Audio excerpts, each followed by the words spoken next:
नमस्कार, मैं GRS news के लिए गिरीश सिकरवार।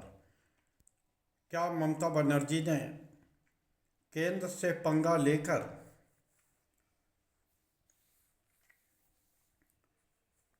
अपने लिए मुसीबत मोल ले ली है, या ममता बनर्जी ने एक तरह से विपक्षी राज्यों को सरकारी एजेंसियों के दुरुपयोग को लेकर एक नया रास्ता दिखा दिया?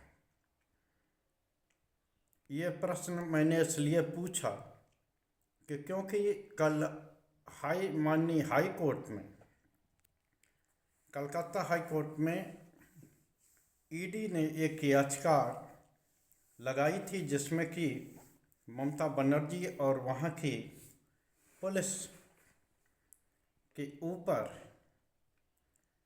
ये आरोप लगाए गए थे कि उन्होंने सरकारी काम में बाधा डाली और उनके कब्जे से वो दस्तावेज छीन लिए जो कि धन शोधन के मामले में, जो कि एक निजी कंपनी ने किए थे, आईपैक उसका नाम है,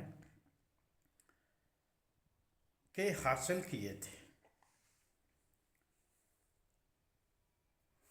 निश्चित तौर पर वैसे अगर नैतिकता की दृष्टि से देखी जाए तो ये काम ममता बनर्जी का बिल्कुल ही उचित नहीं है, क्योंकि सरकारी जांच एजेंसियों को सुरक्षा मुहैया कराना राज्य सरकार की जिम्मेदारी है। लेकिन जिस तरह से ममता बनर्जी ने अपने यहाँ सीबीआई को बैन कर रखा है, अन्य जांच एजेंसियों पर वो सवाल खड़ा करती हैं, उससे तो इस तरह की घटनाएं होनी ही थीं। लेकिन इसके लिए मात्र ममता बनर्जी को ही दोषी ठहराया नहीं जा सकता, क्योंकि जिस तरह से 2014 के बाद विपक्ष को एक तरह से ठिकाने लगाने की कोशिश हो रही है और उनकी राजनीति को ख़त्म करने का प्रयास किया जा रहा है, और किस तरह से सरकारी जांच एजेंसियों का दुरुपयोग होता है, ये सभी आप लोगों ने दिल्ली, झारखंड या अन्य राज्यों में देखा होगा। यहाँ तक कि लोकसभा चुनाव में भी आपने देखा कि किस प्रकार से कांग्रेस के सभी तरह के खाते सीज करा दिए गए थे ताकि कांग्रेस चुनाव में कोई खर्चा न कर पाए। और बाद चुनाव होने के बाद क्या हुआ, आप सभी लोगों ने देखा। न उन आरोपों का कुछ पता लगा, न ही उस पर कोई जांच आगे बढ़ी। दिल्ली में किस तरह से आम आदमी पार्टी को टारगेट करने के लिए शराब स्कैम उछाला गया, उनके मंत्री बंद रहे, यहाँ तक कि मुख्यमंत्री केजरीवाल पद पर रहते हुए जेल गए। लेकिन बाद में उसी सीबीआई को अब कोई सबूत नहीं मिला। झारखंड में मुख्यमंत्री हेमंत सोरेन को उनसे पद छोड़ने के लिए विवश किया गया, लेकिन बाद में जब उनको जमानत देते हुए माननीय न्यायालय ने ये कहा कि जिस मामले में ईडी ने हेमंत सोरेन पर कार्रवाई की, ये उन पर बनता ही नहीं है, तो निश्चित तौर पर ये स्पष्ट हो गया कि सरकारी जांच एजेंसियां सत्ताधारी दल यानी कि केंद्र सरकार के लिए एक हरकारे का काम कर रही हैं।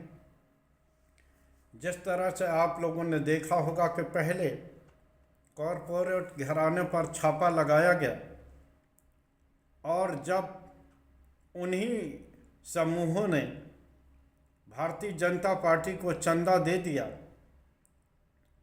तो फिर उनके सभी तरह के आरोप एक तरह से धुल गए। अजीत पवार, एकनाथ शिंदे, जिन्हें कि कभी ईडी और सीबीआई के नोटिस दिए जाते थे, आज महाराष्ट्र में एनडीए में शामिल होने के बाद चैन की नींद न सिर्फ सो रहे हैं बल्कि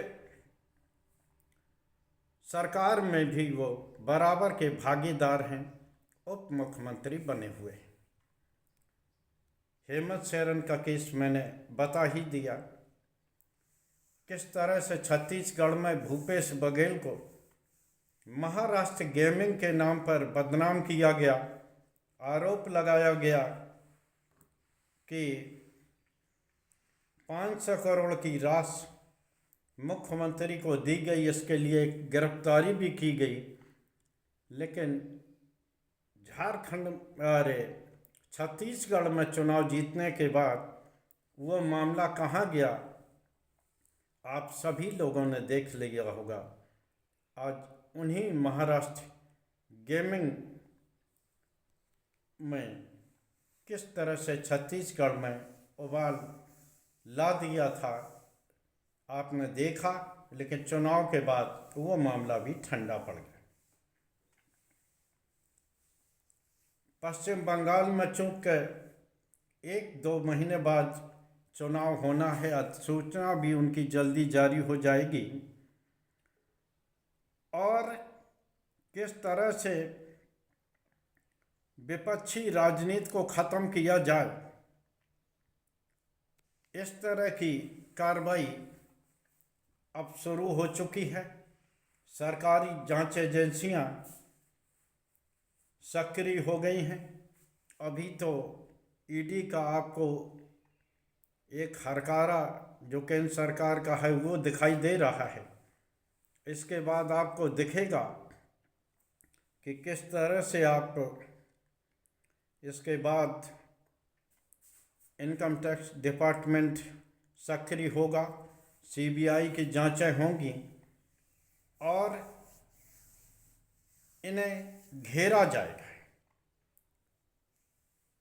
कल ही टीएमसी के 8 सांसदों का एक समूह मंडल गृह मंत्रालय के ऑफिस के बाहर प्रदर्शन करने गया। दिल्ली पुलिस ने उन्हें सड़क पर घसीटते हुए, लगभग हम लोगों ने वही स्थिति देखी जो कभी पहलवान बेटियों के साथ देखी गई थी। किस तरह से दिल्ली पुलिस ने उन्हें सड़क पर घसीटकर बसों में ठूंसा, उसकी तो सिर्फ आलोचना ही की जा सकती है।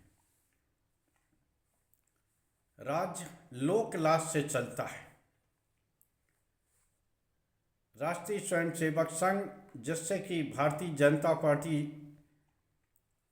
ऊर्जा ग्रहण करती है, उसके अनुसार ही सत्ता चलाती है,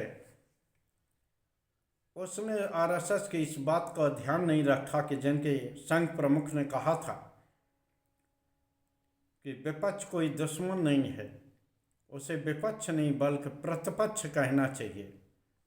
लेकिन सरकार और सरकार के नुमाइंदे इस बात को मानने के लिए तैयार नहीं। उन्हें पूरा राज्य चाहिए, पूरा देश चाहिए, वो भी विपक्ष मुक्त देश चाहिए, ताकि जनता के मुद्दों पर कोई बात न हो। क्या ईडी के काम को रोककर ममता बनर्जी ने कोई गलती कर दी है क्या? निश्चित तौर पर अब एक ये भारतीय जनता पार्टी के लोगों को नैरेटिव बनाने के लिए हो गया है कि वो अपने यहाँ सरकारी जांच एजेंसियों को काम नहीं करना देना चाहती। आखिर डर किस बात का है? इसके लिए पश्चिम बंगाल की सरकार को भ्रष्टाचार के मामले में दोषी ठहराने का प्रयास किया जा रहा है, बदनाम करने का प्रयास किया जा रहा है। क्योंकि मेरी पूरी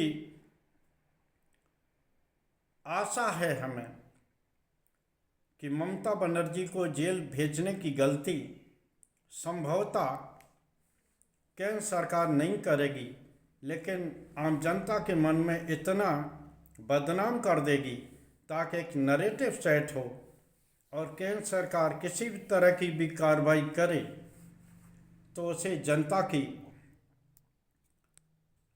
सहमत, एक तरह से मौन सहमत मिल जाए।